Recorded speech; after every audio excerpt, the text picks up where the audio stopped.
Hi everybody, happy Friday. What else can we do on a Friday except talk about cybersecurity? All right, so today we're talking about the critical Fortinet FortiSIEM flaws that expose systems to remote code execution risks. Two of the CVEs are listed here. There's actually a third one, and we will get into that other one also in this. But first of all, one of the people credited with finding this flaw or these vulnerabilities is Zach Hanley from Horizon 3 AI. He's a vulnerability researcher and attack engineer. And you can go to his Twitter/X site and you can read a little bit more about all of the vulnerabilities and stuff that he finds. So Fortinet gives him credit. And so everybody should thank him for helping out. All right, so anyway, again, Fortinet acknowledges the work that Zach Hanley provided in the discovery and research of these vulnerabilities. The CIS issued a MS-ISAC or MS-ISAC advisory number 2024-062 on May 29th, 2024. And this advisory is about the vulnerabilities in Fortinet's Fortinet SIEM product. Okay, so the basic overview for this is that there were multiple vulnerabilities that were discovered in the Fortinet FortiSIEM, which could allow for remote code execution.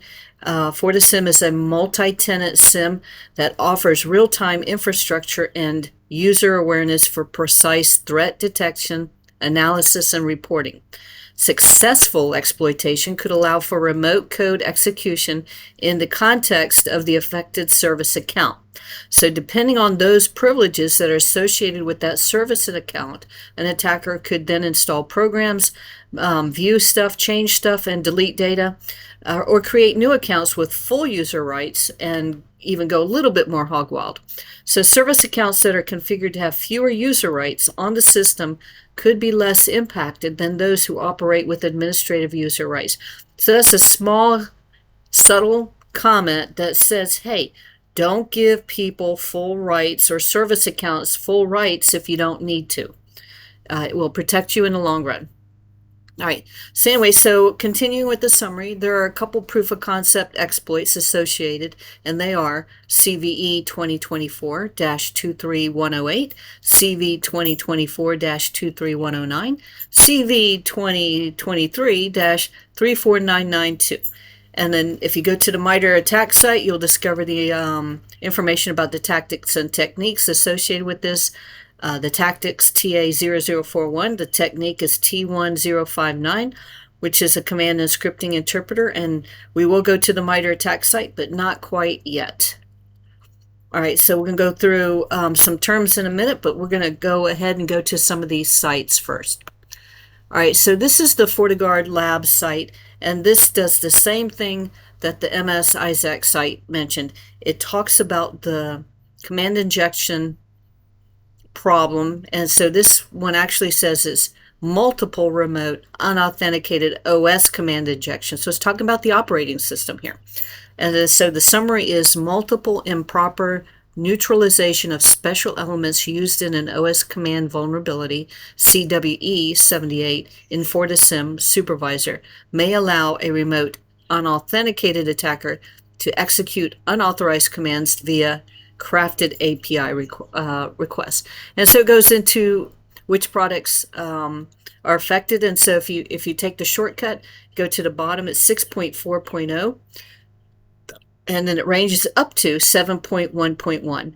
And then the solutions provided, it basically says, please upgrade version or above.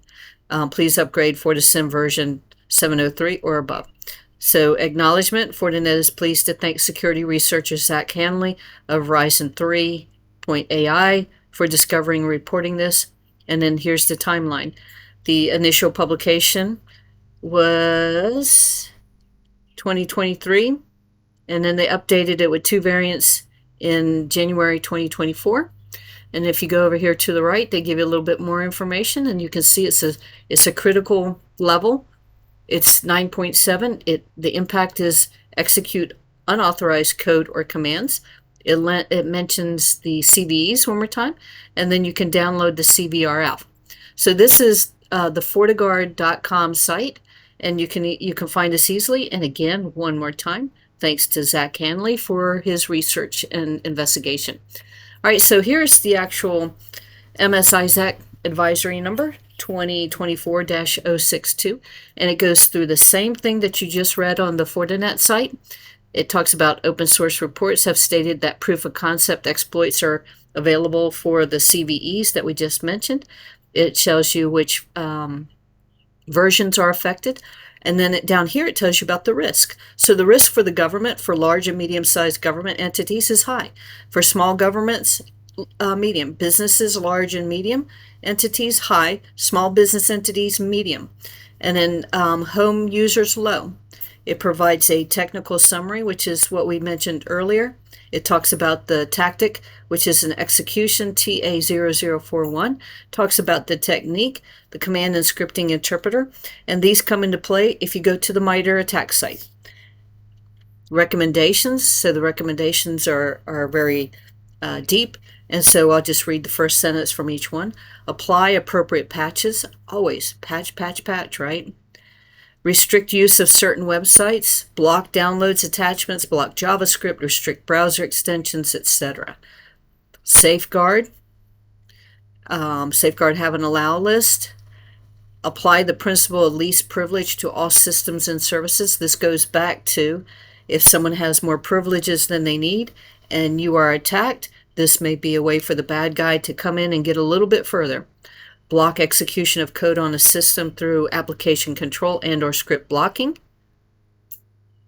Remove or deny access to unnecessary and potentially vulnerable software to prevent abuse by adversaries. And then if you go down here, once again, you got the CVEs, and then you got the Fortinet site. So now if we go to the CVEs, CVE 2024-23109, the description is an improper neutralization of special elements used in an OS command, and in parentheses, OS command injection in Fortinet FortiSIEM version 7.1.0 through 7.1.1, 7.0.0 through 7.0.2, 6.7.0 through 6.7.8, and 6.6.0 through 6.6.3, and 6.5.0 through 6.5.2. And I'm not going to read the rest. So there's quite a few versions. The severity and the severity and metrics is right here. And then if you go down here, it talks about the references to advisory solutions and tools. We already went to the FortiGuard site. We have not talked about the weakness enumeration, but it's CWE 78, which is what we were just talking about, improper neutralization of special elements used in an OS command. And known affected software configurations comes back down here. So when you go to these sites, and this is the NIST.gov site or NVD. They have pretty good information. Now, NVD going through some challenges right now, but the information is still there, and you just need to just follow some of your other resources. NVD needs help, and it's a really good site, and it's kind of sad to see how it's struggling right now. So CVE 2024-23108 detail here. Same thing, improper neutralization of special elements, and it does the same thing. It talks about references to advisories, talks about the Fortinet, which is a vendor advisory, talks about CWE 78, which we just mentioned a few times, and then the third one, same thing. Modified, this vulnerability has been modified since it was last analyzed by the NVD. It is awaiting reanalysis, which may result in further changes to the information detail. So this is the older one, but it's still the same thing. All right, now let's go to the CWE. So CWE stands for Common Weakness Enumeration. This is a site, it's part of the MITRE organization. It's called, I guess described as a community-developed list of software and hardware weaknesses that can become vulnerabilities. And so once again, CWE, improper neutralization of special elements used in OS command injection. So if you go through this, it's actually quite a bit of information, so I'm just going to skim it. It gives you the description again. So it says the product constructs all or part of an OS command using externally influenced input from an upstream component, but it does not neutralize or incorrectly neutralizes special elements that could modify the intended OS command when it is sent to a downstream component. So basically what it's saying is the bad guy can put some kind of character or elements into a command, and it can trick the operating system into doing something that it's not supposed to do and helps the bad guy get in. So the extended description, this could allow attackers to execute unexpected dangerous commands directly on the operating system.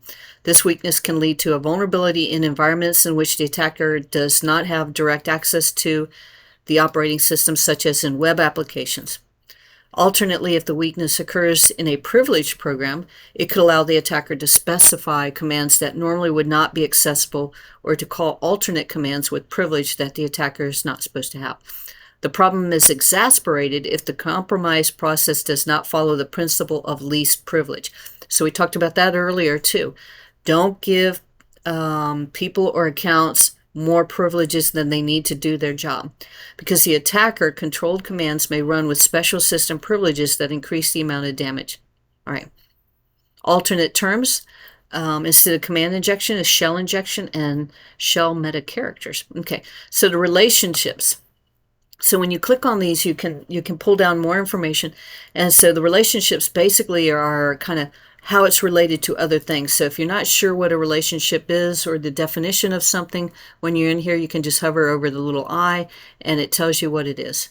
And then you can collapse this so that you don't have a bunch of stuff in front of you. All right, and then, so you can kind of go here. So likelihood of exploits high. Demonstrative examples. This is really good for the people who like the technical programming stuff. So it gives you examples. And so the first one is, this example code intends to take the name of a user and list the contents of that user's home directory. It is subject to the first variant of OS command injection. So it tells you, like this one is for PHP, and it says if you do this and you type this, the username variable is not checked for malicious input, and an attacker could set the username variable to an arbitrary OS command, such as down here, which would result in command being is blah, blah, blah. Since the semicolon is a command separator in Unix, the OS would first execute the ls command and then the rm command, deleting the entire file system. So if you really like this stuff, this is really interesting stuff to read. It does take a while to absorb, especially if you're not that familiar with that kind of part of the world for cybersecurity. Observed examples. So again, here's a bunch more CVEs. Potential mitigations. This one's important. And so really it comes down to the basics, like we just said. Least privilege, including blocking websites. Don't give people access to more than they have.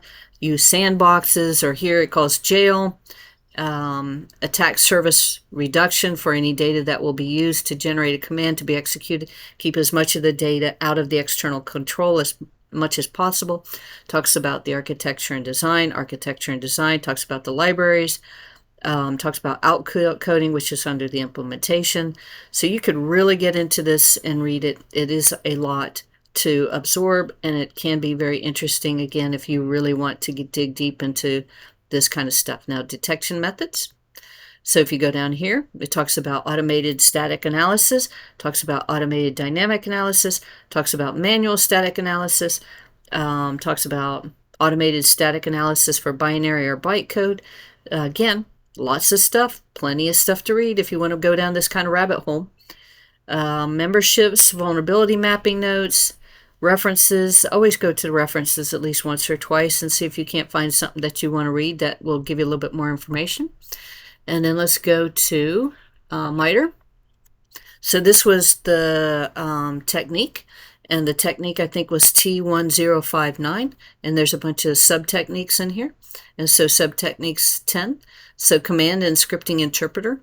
Adversaries may abuse command and script interpreters to execute commands, scripts, or binaries. So we just talked about that. So if you go down here, you can see examples. Again, very interesting information. If you have a nice amount of time to read, don't forget about the MITRE ATT&CK site. It is very good. And then so if you actually go to the matrices and you go to the enterprise one, we were under execution, I think, and right here, command and scripting interpreter. So if you go to this site, there is a tour you can do, but here it is. You got reconnaissance, you got resource development, initial access, execution. So we're talking 1, 2, 3, 4. And then you have persistence, privilege, defense evasion, credential, and discovery. So right here, this is what it's saying you have to kind of watch out for with the technique. And if you go back here, and you go right here, it all talks about the same thing. And you can definitely help yourself and your company if you can help reduce some of the threat access. All right, so anyway, so now let's go back to some of the acronyms and some of the terms. These are pretty simple. Sometimes they're hard to remember because you always hear the acronym, you don't always hear the actual name. So CIS is Center for Internet Security. Command injection, we just talked about it. Command injection is a vulnerability that allows an attacker to execute arbitrary commands on a server, or in this case it was on the operating system, by injecting them through user input. This can lead to a complete compromise. CVE, common vulnerabilities and exposures. I think we saw 3 listed. CWE is the common weakness enumeration. I think this one was number 78. And then just a little bit about Fortinet. It's the leading provider of network security solutions. It is pretty well known in the industry. They provide good services. They provide good products. Every company and every device will always have some kind of vulnerability, and someone will always find it. Fortinet SIEM. So the Fortinet SIEM is a security information and event management solution. Okay, it provides real-time analysis and visibilities for organizations to kind of keep track of what's going on and to try to catch things like this. It is an important tool and a valuable tool for companies to use. MS-ISAC, some people call it MS-ISAC. It's Multi-State Information Sharing Analysis Center. Remote Code Execution, RCE. It's a cyber attack that allows an attacker to run malicious code on a remote device or system, often over a network or the internet, like on the Fortinet stuff. And then recommendations, this is very simplistic. Patch, patch, patch. Restrict websites, block downloads, awareness training, and less privilege for individuals and service accounts. And so there you have it. That's the critical Fortinet FortiSIEM flaws that expose systems to remote code execution risks. Thank you. Have a nice Friday. See you later.